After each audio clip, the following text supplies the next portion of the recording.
And good afternoon, everyone. Welcome to the Arizona Lodging and Tourism Association's Tourism Talk webinar series. I'm Brent DeRod, President and CEO of Visit Tucson and Board Chair of the Arizona Lodging and Tourism Association.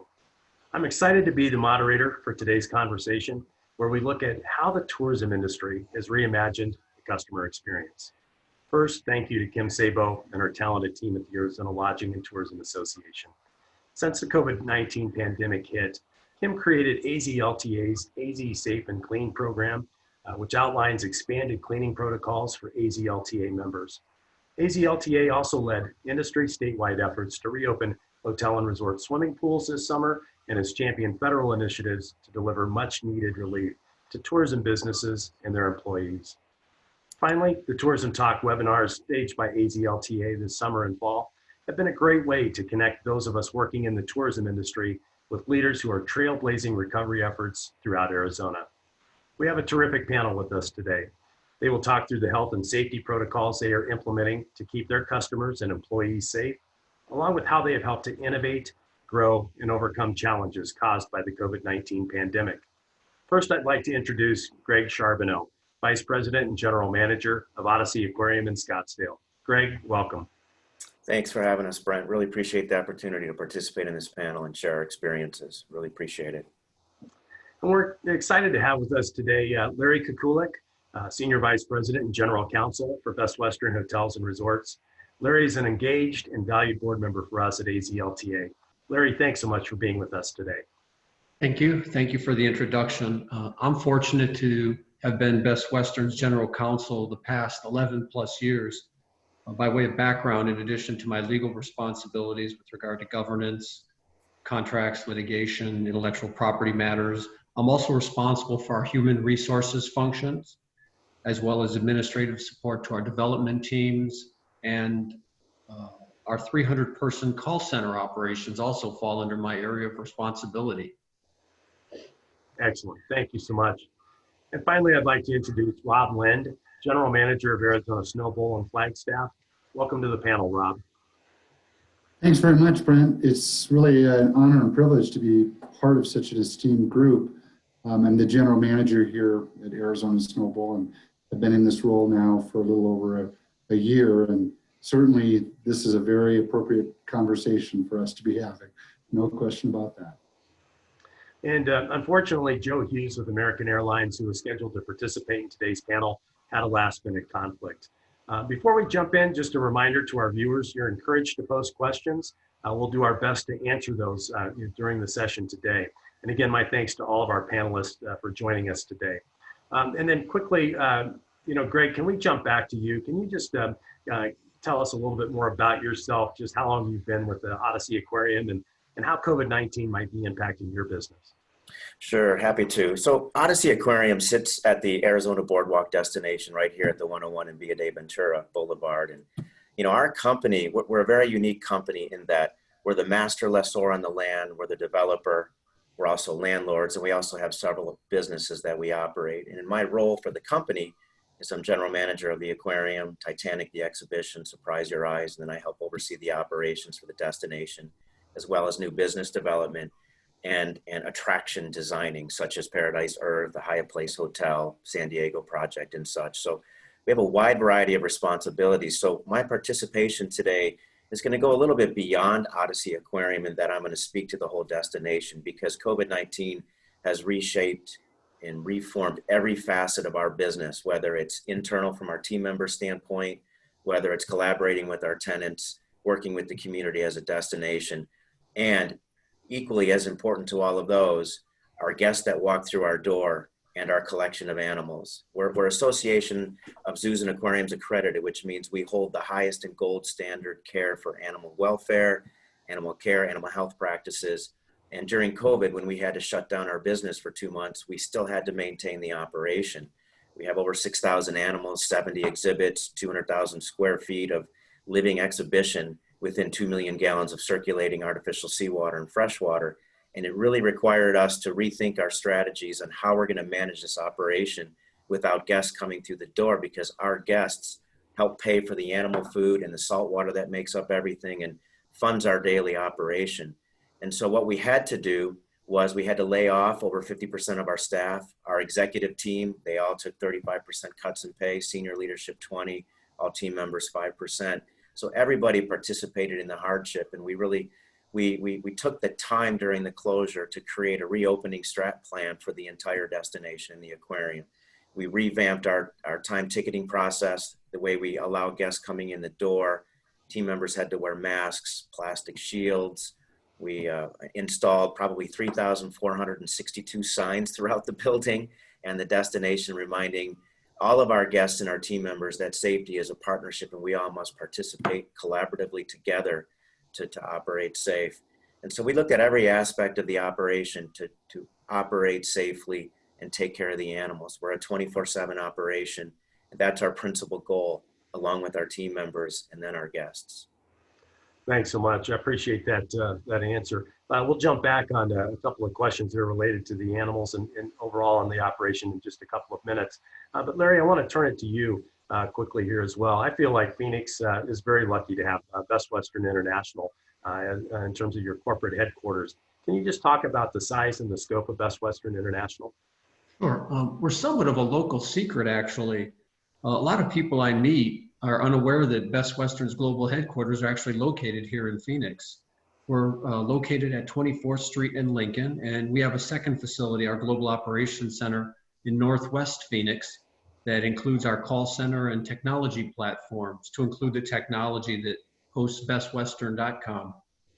We're a membership association, originally limited to a membership association that was formed over 75 years ago. It's grown tremendously over the years, and now using several license models to include affiliate organizations globally, master licenses internationally, our membership model, of course, here in North America, as well as now we are a franchisor of specific brands and soft brands. We now have 18 distinct brands, where when I joined 11 years ago, we just had one. We were just Best Western. Now we've got Best Western plus Premier, Glow, Vibe, Premier Collection, Signature Collection. We've grown tremendously. And now with those 18 distinct brands, we have over 4,700 hotels internationally in over 100 countries and territories. We recently launched, I mentioned the SureStay brand, which is a franchise model, which we've never done before, just 3 years ago. There was a void, we thought, in the upper economy segment. And as a result, we entered that fray, and we now have 300 hotels internationally that are operating as SureStay brands. And just 2 months ago, they were awarded, believe it or not, the J.D. Power Satisfaction Award in the upper economy segment. And so we're really proud of how we've grown and kind of reimagined ourselves. And we're very fortunate we did, because having hotels across the broad spectrum of brands and what customers are looking for has served us well in the COVID-19 pandemic. Additionally, just last year, we acquired World Hotels, which is a luxury and upper upscale hotel brand that rounded out our portfolio with over 200 hotels globally. And as a result, we have hotels that are really offered for any type of traveler and any type of destination. Thank you. Thanks, appreciate it very much. Rob, tell us something about Snowbowl. I am so curious to just hear what's been happening this summer. Obviously, you're up in Flagstaff. You've got a lot going on right now, but just thrilled that your operation's ongoing right now, and it looks like you're gearing up for hopefully a great winter. Yeah, we are gearing up and really have been gearing up since our early closure last winter, about March 19th. And, we were on a record pace at that time, and it was really disappointing, obviously, to let all of our seasonal staff go. Fortunately, we were able to retain what we call our full-time year-round staff here at Snowbowl. So we were really able to continue to brainstorm and think about and reimagine what our business would be like, not only for the summer months, but then this winter. So we spent an awful lot of times making all kinds of consideration for how we would operate. And then we went ahead and did open for summer in June. right about Father's Day, and with all kinds of new changes to our operations to make both our employees and our guests feel safe and comfortable. At that point, we even restricted access to the base area here at Snow Bowl, and only allowed 250 people in at a time. But interestingly, the demand was so high and has been so high this summer. We've actually been hitting record numbers. People will wait in line for an hour to get into our gates to experience our sky ride up the mountain, and maybe experience a burger or a beer or whatever. But so it's been good for us, interestingly enough, this summer. Now, going into the winter months, an awful lot of changes are going to occur, and we can talk about that throughout the seminar. But it's really kind of astounding that the demand in the outdoor industry right now, and people wanting to get out and be engaged in the outdoors, and be safe. And I think the outdoors is one of the places that people can do that. Not only our industry, we're seeing really a record pace for Snow Bowl, but the cycling industry is the same way. Hiking and running shoe sales, all kinds of areas and categories are really booming right now as a result of the pandemic. But even with that, it hasn't been easy. It's really been a challenge to figure out ways, innovative ways to keep our guests and our employees healthy. So here in Flagstaff, things seem to be going well with the tourism-based economy that we have here, and people are coming up in droves. The traffic on I-17 seems to be as relentless as ever before, but we're kind of reaping those benefits. And it's a beautiful, cool day, about 75 degrees up here today, and a lot of people outside and enjoying the weather and their visit to Snow Bowl. Oh, that's fantastic. Thank you. And Greg, just again, hearing what's happening with Snow Bowl business being up, it sounds like, based on our earlier conversation, that you're seeing really good traffic right now at this point too. Can you talk about, again, just as you've reopened, how business has started to grow again, and kind of what you're looking forward to is hopefully we'll have a decent peak season coming up here as well. Thank you. Well, so our destination, Arizona Boardwalk, is very seasonal, like many businesses. March is our strongest month of the year, then July and June, then April and May. Then you get into the holiday time periods and school breaks. And then September, October, August, September, October, November are kind of our slowest months.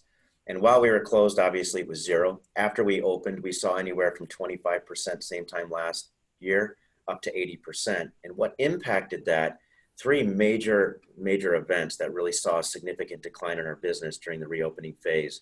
One is the resurgence, one is the mask mandate, and Black Lives Matter. As soon as those three major initiatives happened, or those major events across the globe happened, we saw a significant decline in our business. But as our destination continues to observe, learn, and modify, we've made significant changes even since we've opened. Our two most iconic attractions that we have at Arizona Boardwalk, Odyssey Aquarium and Butterfly Wonderland, we have the animals that we had to take into consideration. And so when we did a reopening strat plan, we needed to have certain guiding pillars that we looked at in our evaluation and what we wanted to do. Team member safety and comfort, our guests, making sure we still had a stellar guest service, guest convenience, and guest experience programming. Just prior to closure, we had over 101 hours of programming available to our guests just here at Odyssey Aquarium. Shortly after we opened, it was an hour and 45 minutes. Then in June, we increased it to about 28 and a half hours, and now we're just under 59 hours of public programming.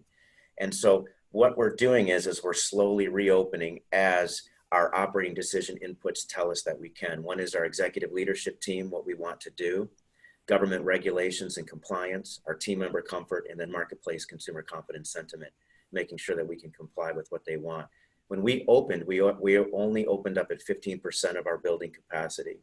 We are still operating in that phase. Our next phase, our moderate, is about 40% of our building capacity. And then the new norm is obviously going to be full capacity. And so one of the questions is COVID going to have a permanent impact on your business? I can say from a cleanliness and hygiene standpoint, because we take care of animals and we're Association of Zoo and Aquarium accredited, and we have the gold standard of animal care and welfare and animal health, full-time veterinarian animal health team, cleaning and maintaining extraordinarily clean environments is what we do every single day. So that's not new for us. But maybe having some different things permanent, such as we installed lifeguard chairs at all of our touch exhibits so that our team members are up elevated 6 feet away, even though we're all wearing masks, they can still be comfortable, be away, still look at the animals and make sure that all of our guests are well taken care of. That could be a permanent fixture. We also had to redo all of our learning. We used to have tens of thousands of school kids come to this destination for field trips. We now converted all of our STEM programs to virtual learning. All of our encounters that guests could participate in, we're creating virtual encounters. So I suspect those two components will also be permanent, but also I'm hoping tangential and incremental to the in-person programs that we have as well. Terrific, thank you. And Larry, let's jump back to you. One of our earlier conversations, again, I think just based on your background, you might be able to provide some outstanding advice to hotels in terms of how to find their way through this pandemic financially so that they can continue to thrive as times get a little bit better, hopefully. What are your thoughts on that? Any advice you can offer? Advice on how to survive the pandemic from a financial perspective. The first thing I would offer is I would encourage hotels to follow the safety protocols. You don't want the health department designating your hotel, for example, as a hotspot and shutting you down. And so you have to be vigilant with regard to having protocols and following those protocols such that you don't have the potential negative consequences associated with a government agency coming in and turning off your reservation system. Second, you've got to manage your cash flow tremendously carefully as a hotelier. Do what you can do to preserve your cash. At the same time, you need to, as a hotelier, and all of our hotels are suffering some form of revenue decline. It's just a matter of percentages. But talk to your bankers so that they're aware of your situation. Be honest with your bankers. Most of our hoteliers do, in fact, have mortgages and financial terms and conditions with banks that you can ask for assistance with. Don't be afraid to have those honest, frank discussions. Hopefully they don't want your asset, is what I tell our hoteliers, right? The last thing they want to do is take possession. I would hope the last thing they'd want to do is take possession of a hotel, have to put a receiver in place in form of receivership, and then manage the asset until they can find out what the best alternative is for them with regard to that asset. So make sure they're aware of your situation in an honest and forthright fashion, but ask for assistance as to how you're paying your debt service. Will they be forgiving with regard to maybe making interest-only payments and deferring interest on principal, and extending the life of the loan? So I encourage hoteliers to defer whatever they can with regard to financial obligations. And then also I've been advising hoteliers to ask for assistance from local government agencies whenever possible. Taxing authorities, by way of example. You can ask them for relief and put in place potentially payment plans with regard to either property taxes or taxes that are due with regard to your revenue. And so the advice I've been giving hoteliers is follow your safety protocols and manage your cash flow as best you can, because if the pandemic has taught us anything, it's expect the unexpected. And you don't know how long this is going to last. There are things that we just can't control as businesses. Snowball, our Odyssey. Will there be a vaccine? When will the vaccine be available? How will it be available to the general public? And we don't know those things. And as a result, you've got to think long-term and you've got to manage cash flow as a result of it. I think that's great advice. Cash is king, absolutely, in this marketplace right now. And again, until things really start to turn around, I think everyone's going to have to be really careful in terms of their cash flow and what that looks like. Thank you. That's great advice, Larry. Rob, in terms of, again, with the COVID-19 pandemic, can you talk a little bit about how that's impacted your operation? And again, just looking at sort of the ski season coming up as well, what can we expect to see in terms of how COVID-19 protocols might impact your skiers' experience? Right. It will be different. There's no question about that. And coming to Snowball will be a different experience than people have seen in the past. Probably the biggest difference is interior spaces. Unfortunately, there just isn't going to be the interior spaces to get warm. And we're going to have to encourage people to come up and maybe pack their own lunch and eat in their cars and get warm in their cars. So that indoor spaces will be really a hot commodity for us. We're changing some of our indoor facilities, our restaurants. We're changing the way we're thinking about that. And that typically we have a kind of a cafeteria style of eating, and we're changing many of those indoor spaces to limited reservation only spaces. But what we're trying to do to accommodate people, like in food and beverage, for instance, we've switched all of our food and beverage operations to online ordering. And this is something that's really new for us, and we're quite frankly very excited about, and will certainly be something that will continue in years to come, where instead of coming indoors and standing in line possibly on a busy day for a half an hour for a cheeseburger, now you'll be able to get on to your smart device and be able to order your food and pay with your credit card and go to a pickup window, and pick up your food and maybe go back to your car, or maybe go to a picnic table or wherever to enjoy your lunch. All of our services are going to be online this year. We're going to encourage everyone to pre-book, pre-purchase, so that if it's a rental product, you're running the skis or snowboards, you'll be able to do that in advance online. That includes paying for the product, but it also includes signing liability forms. For instance, will all be done, on your phone or in the comfort of your home, and you'll just show up. You'll have a barcode, and we'll scan the barcode. We're encouraging people to go to buy direct to lift products, whether that's a season pass, or we're having these new cards where we'll hand out cards, and suddenly people will have an account with us, and that card then can be reloaded over and over again with a lift ticket. If people want to come back, say another weekend, they just hold on to that card. And that's all new for us as well. The rental process, usually we bring in people to the rental shop and it's very crowded and kind of damp.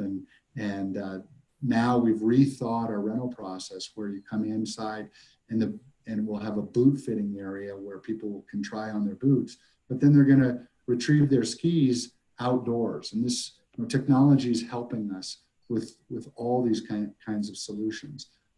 Outdoors, we're going to give people the option, if they want to ride the chairlift alone, they can, or with their own friend groups, if that's the way they want to ride the chair, or they can also ride with other people that they don't know. So we're giving people the option of that. But physical distancing will be really important in our lift lines, and we're having what's called ghost lanes between lift lines to space people out. And then of course, your ski length and your snowboard length sort of social distance you a little bit from people anyway. But we're not so much worried about the outdoor experience. I think people will be safe and respect wearing masks. We'll have masks will be mandatory for our guests as well as our employees. But in the wintertime, that's really not a huge imposition anyway, because it tends to be a little cooler up here, as we know. So there's just been all kinds of new innovative things that I really foresee being things that we carry on into the future. The idea of a smartphone and being able to order your ticket on your phone is huge for us from a capacity management. So internally, we look at this and say, we're really going to have an idea coming into our busy stretches of how many people are going to be here, and we'll be able to monitor that. And we'll be able to control that. And, you know, the hotel industry, the airline industry has been doing capacity management because they've had limited capacity or finite capacity for years. But in the ski industry, it's never really happened. And so we're using things like dynamic pricing, which we've never done before. You know, you always think, oh, okay, a lift ticket is, you know, $75. Well, this year it could vary and vary tremendously. We might have a day where we're anticipating and watching our numbers coming into a weekend or a holiday period where we're starting to see, you know, a level that we're uncomfortable with as far as our capacity is concerned. And we may start raising prices to $120, $125, $150 for a lift ticket. But the reality is that next Tuesday, you might be able to ski at Snowbowl for $35. And you'll just have to look on the calendar and make a choice. And we feel as though this winter, with the flexibility of people's schedules, people working at home, as an example, kids doing online school, that we're suddenly going to be able to shift that demand off peak holiday periods and move that demand to midweek by using pricing to help us with that. And again, that's really new to our industry. Again, the airlines have been doing it for years, but for us, it's new and exciting, and we'll continue to do that. So, so big changes as a result of COVID for sure. Great, thank you. And then again, just a reminder to everyone, if you'd like to post a question, feel free to do so either through the Q&A button or also through the chat function as well. One of the questions that was posted in terms of the Q&A comes from our friend Glenn Williamson. Glenn is the honorary consul to Canada for the United States, and also again, the chairman of the Canada-Arizona Business Council. Glenn points out that, again, Canadians can fly right now into the United States. Again, the border crossings through driving, that's not available currently, but you can fly if you're a Canadian into Arizona or any other state and back right now. Are you marketing to Canadians? Is that going to be part of your mix at this point as you take a look at winter? Greg, let's start with you. Well, our business, depending on the year, but we're about 75-25 local versus tourist. In March, we'll see maybe 30-35% tourists. We do have a strong Canadian representation in some cases, but our number one out-of-market MSA is Los Angeles. And then after that, then it's some of the other states like Texas and some of the others. Canadian is a decent contingency, but what I'd like to do is kind of digress a little bit. And this is a good segue into our marketing advertising campaign. We've had to significantly change it. We used to have a robust full mixed media advertising campaign that we spent a lot of money. We have since dialed that back tightly to strictly just digital. So we're trying to be really focused in on our core demographic, and that is families. And we're not necessarily going after the tourist segment right now, because as you know, Larry talked about earlier, cash is king. We took draconian measures back in March to buoy ourselves from a cash flow perspective and make sure that we can stand the test of time. Many of our colleagues across the country have had to close down, reopen, multiple levels of layoffs over time. And so far, we're being, I feel, very smart about how we're managing the business. And then once we get the guests here through the marketing advertising campaign, and again, we're not going after the tourist segment right now, because things like spring training, which is a #1 driver for this destination that we can pull from. Then you've got Barrett-Jackson, you have the Waste Management Open, the Arabian Horse event. Those are big tourist segments that would really help drive some people to our destination here. And so we're trying to make sure that we take care of them from a marketing, take care of ourselves from a marketing perspective.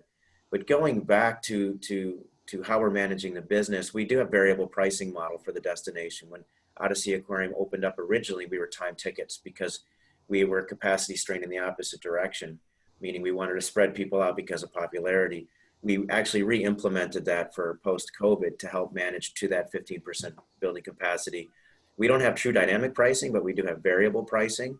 And what we're seeing from an ethogram standpoint, our behavior of our ingress of our guests, normally we'd see in a daily 10 a.m. and a 1 p.m. bump.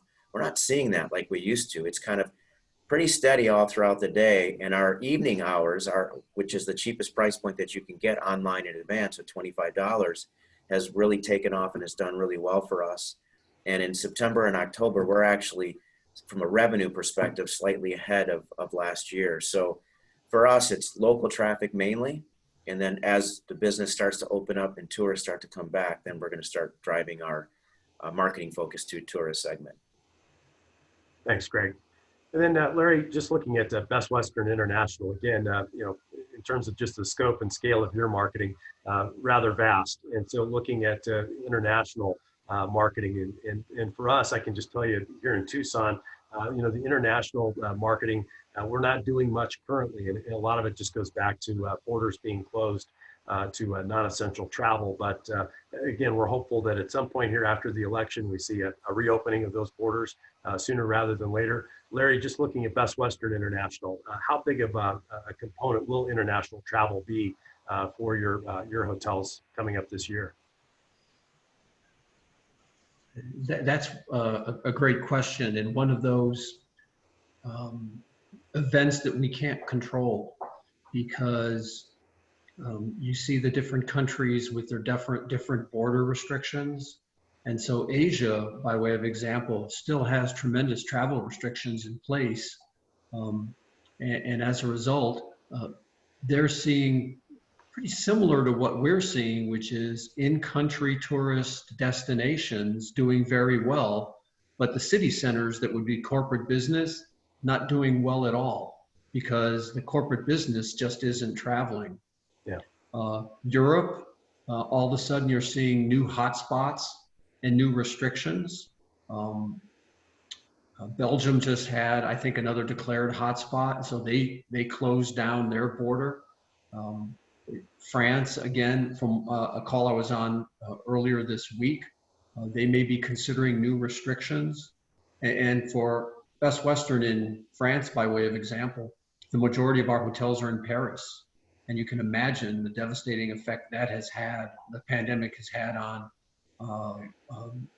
a city that so heavily relies upon international travel and international tourism to their destinations, such as the Louvre and Notre Dame, and people just aren't traveling right now to those destinations. So as a result, we've done the same thing. We've dropped our marketing spend, especially I'll call them television marketing spend.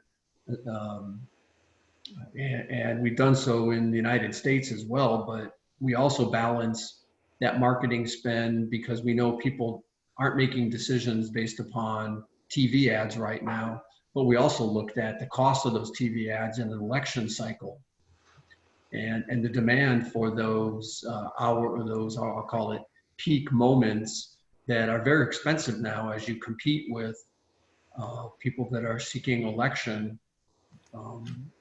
What is that, like, 3 weeks from now? Is it? Yeah, I think it's 3. So the ad spend to us in August, September, October, you weren't going to get a return on ad spend. And as a result, we scaled that back, as did Greg. And it just didn't make sense for us to be heavily into those. But we do a significant amount of online advertising, and you have to, in our business, to compete with the online travel agencies, the OTAs of the world, the Expedias and Booking.com. Otherwise, they're going to spend that money. They have so much more than brands have. And as a result, you have to make intelligent decisions with regard to spending. And we did similar to what Greg talked about. We when this hit, we went into a pretty severe austerity program where we laid off hundreds of people, and everyone agreed to pay your salary cuts. And we had to make those tough decisions to manage our cash flow. And part of that, of course, was how do we support our members? Because we're a marketing company, really, when you think about it. We provide services and support, but primarily advertising and marketing on behalf of our hoteliers. So we drive business to them. But we had to make intelligent decisions as to how we were going to still support them through the pandemic. And we think we've done a pretty good job in that regard. Thank you. Appreciate it. In the pundits that we listen to in this industry, there's a lot of talk about 2024 being the year when finally travel-related numbers get back to where they were in 2019. Based on the scope of your businesses, how things are going, do you agree with that time frame? Do you feel like your businesses are going to recover more quickly than, again, looking forward 3 to 4 years? Let's start with you, Greg. Sure, thank you. I think because of what our destination is and the attractions that we have, being that we're on straight line average 75-25 local to tourist, I think our business is going to come back stronger sooner than 2024, especially when you look at our historical trends. You know, I've been here 5 years now. We opened up the aquarium in 2016, in September of 2016. So I see us coming back pretty strong fairly fast as long as we continue to do what we're doing. And one of the biggest challenges, and it's in the Q&A here in terms of any impositions imposed upon us to how to manage our business with the COVID, what I'm finding is it's very difficult for us with our guests in that safety is a partnership, and the self-opt-in with the masks and the physical distancing. It's interesting to watch the behavior, and that if there aren't the placards on the floor, which we have all over the building, and the signs posted and the PA announcements, as soon as that's stripped away, everyone forgets we're in a pandemic, and they start getting together and taking off their masks and everything. So for us being an indoor attraction, the fact that we leverage a local market more than a tourist market, I am hopeful for 2021. September and October are already going well for us, so I hope that trend continues, but we are certainly positive in our viewpoints, but we're also going to be holding our breath at the same time. So I think for us, end of 2021, beginning of 2022, I'm hoping we're back to somewhat of a normal attendance for us. Terrific. Yeah, let's hope that happens. No question about it. Rob, how about you? Well, you know, we're just in a situation where it's really counter to what else is going on, that we're seeing the demand, and we just hope that continues. And you know, I think back to the recessionary years. It's often the case where local businesses that rely on more, you know, activities and recreation that are more locally oriented do well. And I think that in this case with Snowbowl, that we'll actually benefit from this, because people will want to have the staycation, which was a coin obviously that was adopted back with the recessionary years. But I'm starting to see that sort of resurface. I've noticed Flagstaff is using that. And I think that in our case, people won't travel to destination ski resorts, you know, the Tellurides of the world or Vails, that they're going to stay close to home. And if season passes or our season pass sales are any reflection of that, I think that will really hold true, that people will still want to recreate, they still want to get out, but they're not willing to get on an airplane. They're not willing to, you know, stay in a condo at a destination resort where there might be people from all over the world. So we're in a very unique position, and we're very fortunate to be in this position. But I just don't predict a downturn for us at all. That's great news. You know, I just think in general, as we look at travel right now, we really see strong leisure travel out there. And what I'm kind of hearing again is that more regional in nature. We had a lot of local staycations going on this summer, no question about it. Drive market traffic. If there's a city with nonstop flights into, you know, Phoenix or Tucson, those are the cities to which, you know, we're typically seeing the visitation. But, you know, what I would tell you is that for the hotel and resort industry, looking at meetings, the meetings activity is really minimal at this point. A little bit of government travel, really no corporate going on out there. Sports, festivals, and events, all of that is down massively. So I think for a large part of the tourism economy, it's going to take all of those different sectors coming back to really find a full recovery. And then let me turn it back again to you, Larry. Looking at just your predictions for Best Western International. Does 2024 sound right for you in terms of recovery, or do you think that your properties are going to, again, be able to recover more quickly than that? Yeah, I go back to, you have to recognize there are, I think, two primary unknowns. The first one is, when will there be a vaccine available? Mm-hmm. And that leads really to the second unknown, which is, when will travelers be comfortable traveling? I think, Rob and Greg are on point for their facilities, and that I think for Snow Bowl, there'll be less people saying, I want to get on a plane and go to Vail, right? And but they'll still have that desire to ski. They need that powder. And so, you guys are going to be very fortunate that I think you'll do very well, because people will want to stay local, but still need that outdoor destination ski time. If you're a ski addict, you got to do it, right? Every year you do it, and so you're going to hit it. And for Greg, same thing. I think people are going to be less willing. Disneyland is still shut down. Families will want to do certain things. I want to, take advantage of breaks with their kids, and so your destination hopefully will benefit as well. I think I'm hopeful for both of you that you're well positioned because of the type of attractions that you have. For the hotel industry, I don't think it's that simple. Smith Travel Research says a full recovery remains unlikely until 2023. And that could be, in fact, true. Again, I think it's dependent upon when the public is comfortable traveling again. In Best Western, though, we look at it that we're fortunate in that most of our hotels are in secondary and tertiary markets. Highway properties, for example, and they're at tourist destinations and locations, not in city centers. So some of the Marriotts and the Hiltons of the world that have the 1,000 room hotels in those urban locations where nobody's wanting to go right now, New York City, right? They're being affected more negatively than I think our brand is, because that's not our model. Our model are small business operators that are family-owned hotels that are 75 to 80 rooms that can minimize staffing and get in there and work the business themselves, which is what they're doing.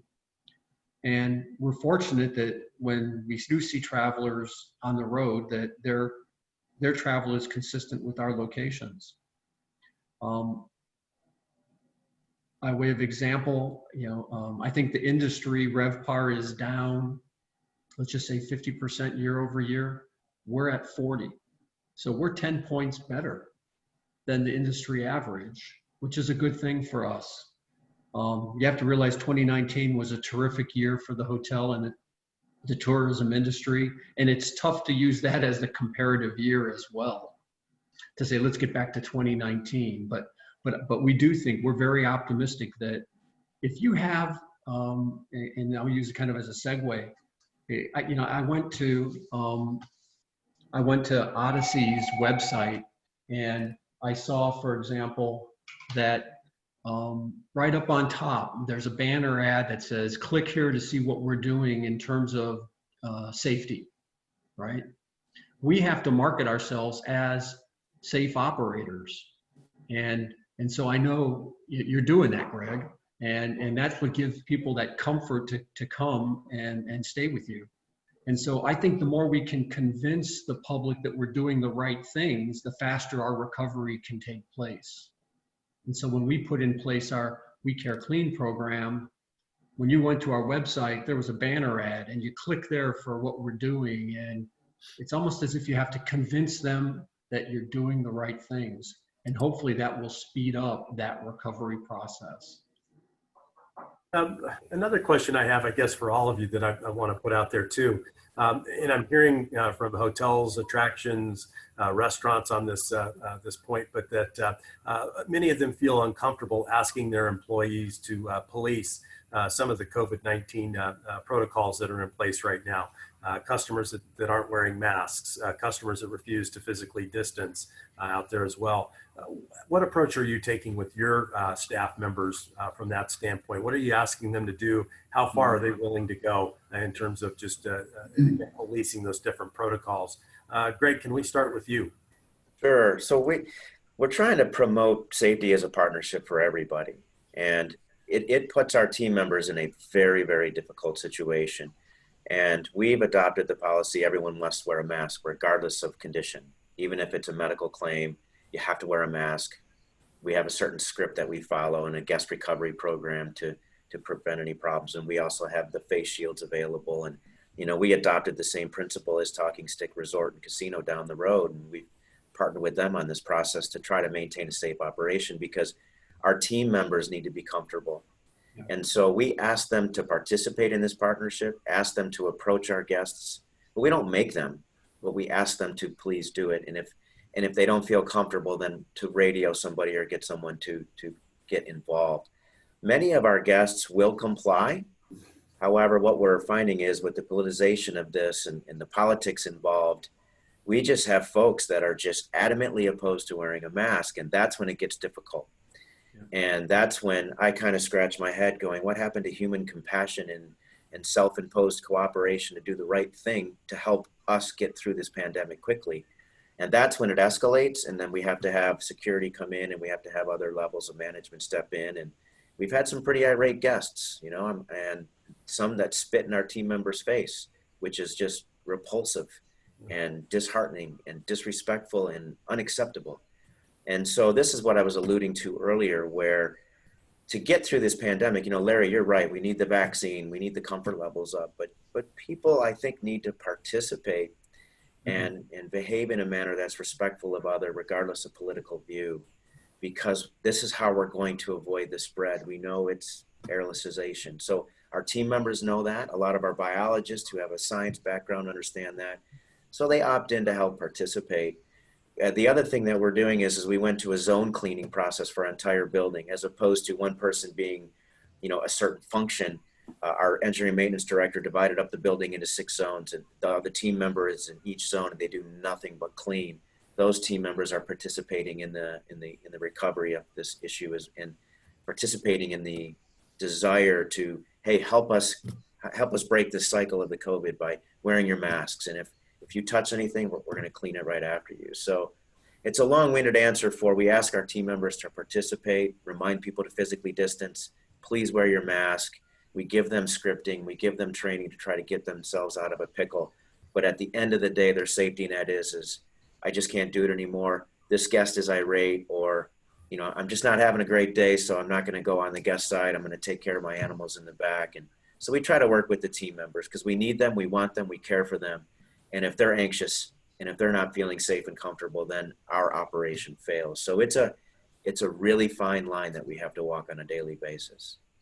Yeah, and a difficult proposition, I think, for some employees who may not be accustomed, to those types of responsibilities. Guest services, I guess, takes on a whole different, meaning at that point too. It really does. Rob, looking at again Snow Bowl, if I'm up there, I'm probably wearing a mask and I probably have skis on, which would put me 6 feet apart. Maybe it won't be as much of an issue for Snow Bowl, but what are your thoughts on that in terms of just those COVID-19 protocols and your employees enforcing those? Yeah, Brent, I have to align with Greg, that it's challenging this summer for us too. The vast majority do comply, and we do say that masks are required, but it does put our employees in a very uncomfortable position to try to enforce it. And in fact, we say, we're not here to enforce that, and we have to reinforce that with our employees that's really not their job.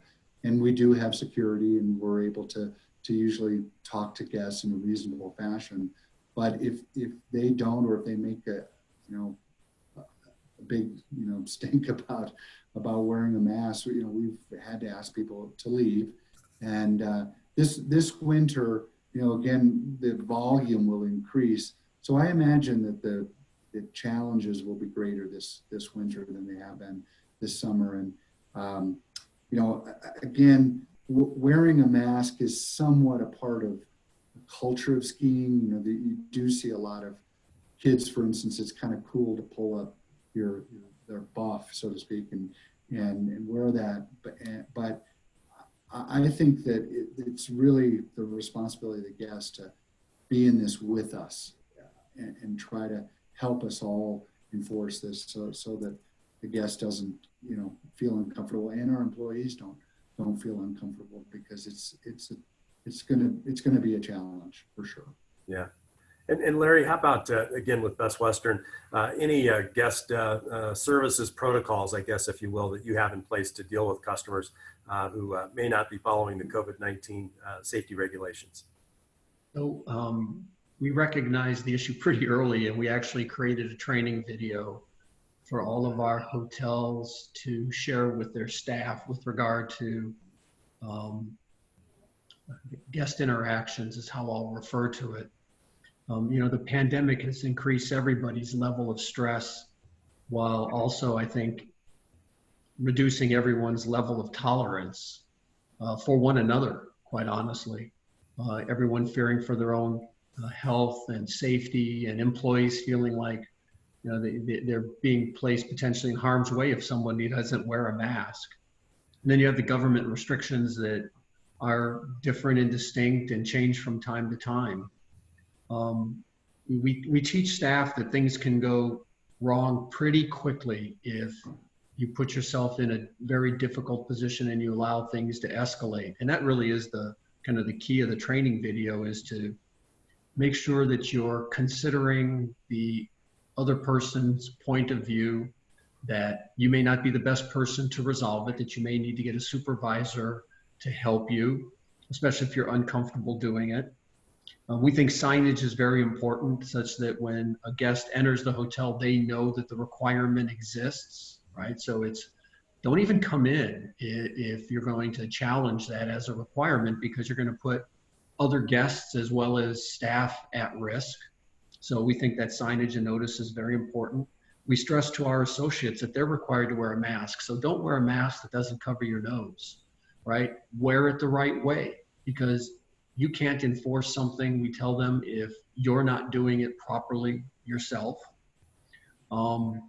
We teach even-handed enforcement. So make sure that you're not being selective as to who you enforce it with. Different people shouldn't be treated differently. And so that equal-handed enforcement is important. And then the other thing we kind of just remind our staff of in that training video is that in today's day and age, everyone has a camera. And just know that if you become the aggressor in any type of an interaction, that someone will be likely videotaping it. And that's the type of notoriety you just don't, we tell our associates, you don't need, and we train our hotels that hotel doesn't need. And so you can be subjected to public scrutiny, either through social media or television network, pretty quickly in today's day and age. And so you have to keep an even, cool temperament. You have to stay calm and collected and distinguish themselves as professionals. And you have to remind people, I like to think that guests will believe that there is a greater good, kind of to Greg's point, of treating everybody with dignity and respect, and treating everyone's health, safety, and well-being as important. And so it really, to me, is about training and trying to manage really the stress level of your associates who are going to have to deal with these guests, because they will occur, as Greg notes. So it's about being a true professional and recognizing if you can't deal with that particular guest, probably escalating it to someone who can deal with that guest more professionally. Hey, Brent, can I just add something to Larry's comments? The one thing that helps de-escalate is a smile.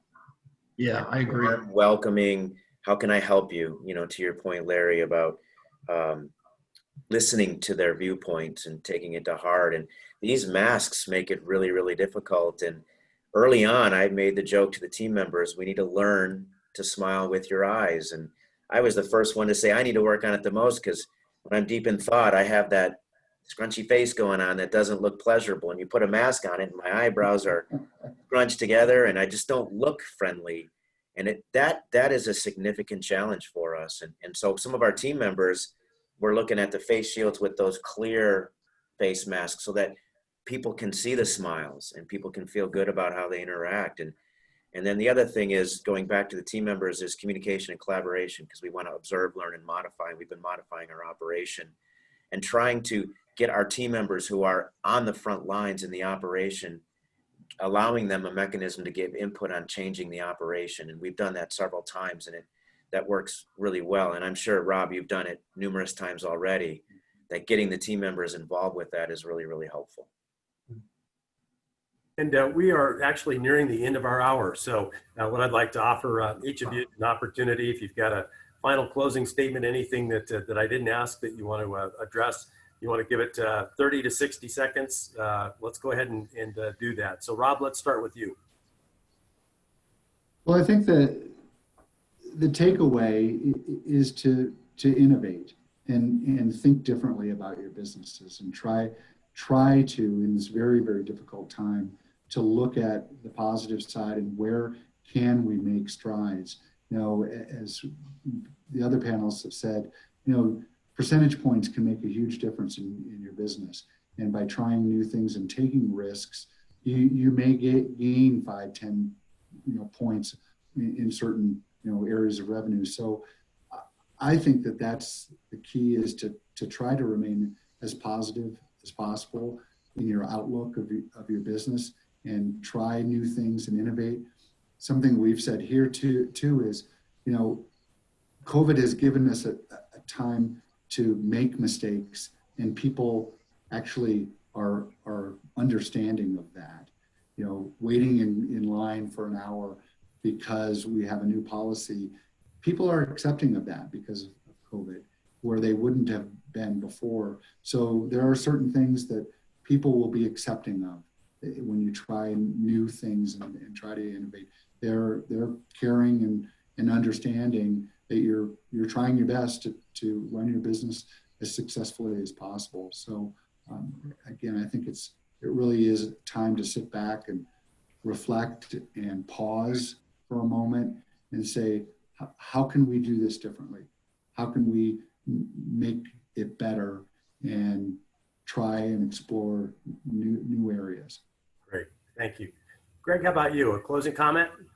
Yes, thank you. So I think Rob said it extraordinarily well, so I don't want to repeat what Rob said. I would echo the exact same sentiments, with the addition of, you can only expense control yourself to profitability to a point.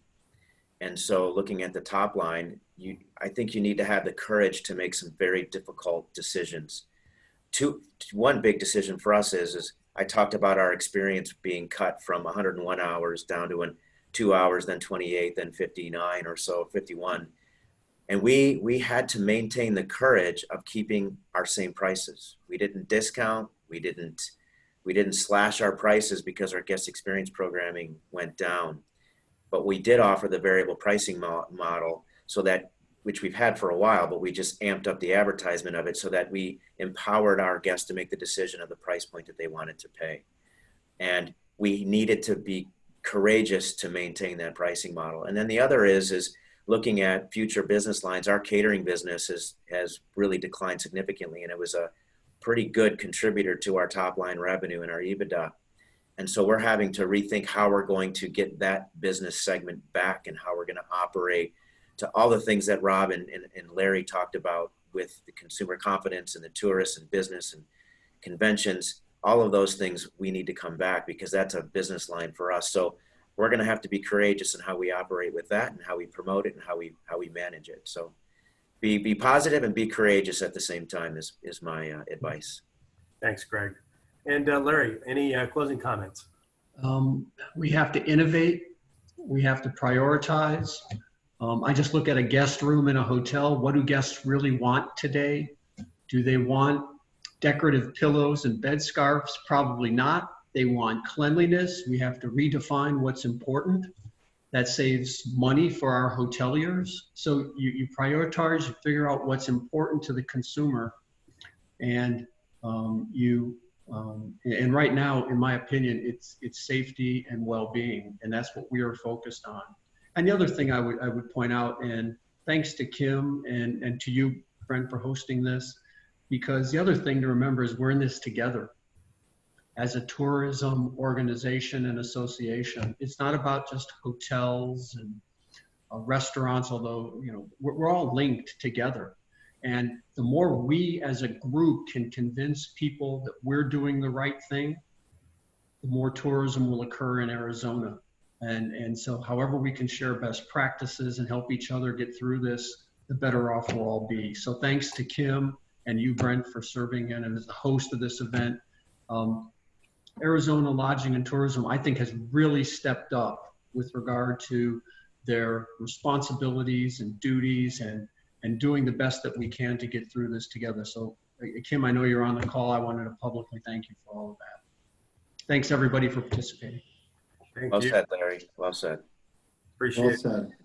So again, as we wrap up, I'd like to offer my sincere thanks to our panelists, Greg Charbonneau, Vice President and General Manager of Odyssey Aquarium in Scottsdale, Larry Kukulik, Senior Vice President and General Counsel for Best Western Hotels and Resorts, and Rob Lind, General Manager of Arizona Snow Bowl and Flagstaff. I'd also like to remind all of you about Arizona Lodging and Tourism Association's AZ Safe and Clean program. Again, numerous hotels and resorts throughout Arizona have been certified since the inception of the program. For more information on AZ Safe and Clean, please visit our website at azlta.com. Thanks so much for watching. Please join us at 2 p.m. 2 weeks from today. That'll be the next edition of AZLTA's Tourism Talk. Kim Sabo will moderate a panel discussing the future of group and business travel. Some great panelists on that. And again, my thanks to everyone. We appreciate you joining us today. Thank you. Thanks everyone. Take care.